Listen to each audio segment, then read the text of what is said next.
చాలామంది ఆవేదన ఒకటే అనిపిస్తుంది, ఏంటంటే మనలో ఐకమత్యం లేదు అని. కరెక్టే.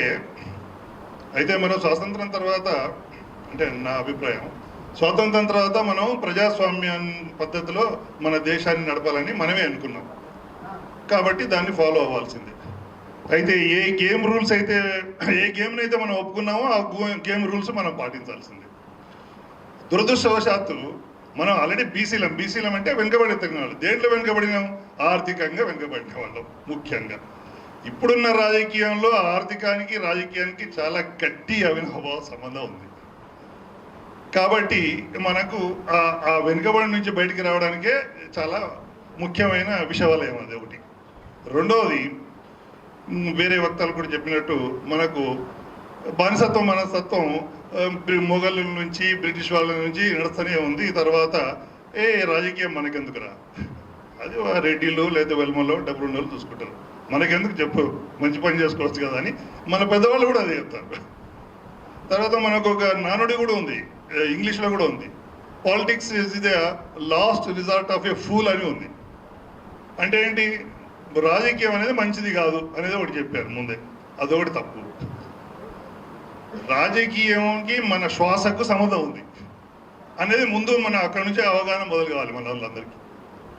ఎట్లా మన శ్వాసకు సంబంధం ఉంది? మన ఇంటి ముందర బురద ఉంటే చెడ్డవాసన వస్తుంది.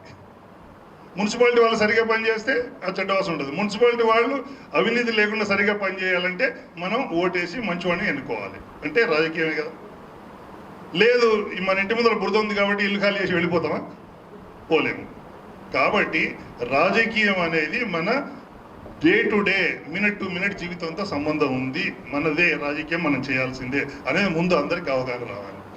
అది ముందు బీసీలో రావాలి. రెండవది, మనకు బానిసత్వం మనస్తత్వం అనేది చాలా 100% కరెక్ట్ గౌడ్ గారు చెప్పారు ఇందాక. ఎందుకంటే మనం ముందు నుంచి అలా అలవాటు పడిపోయి ఉన్నాం.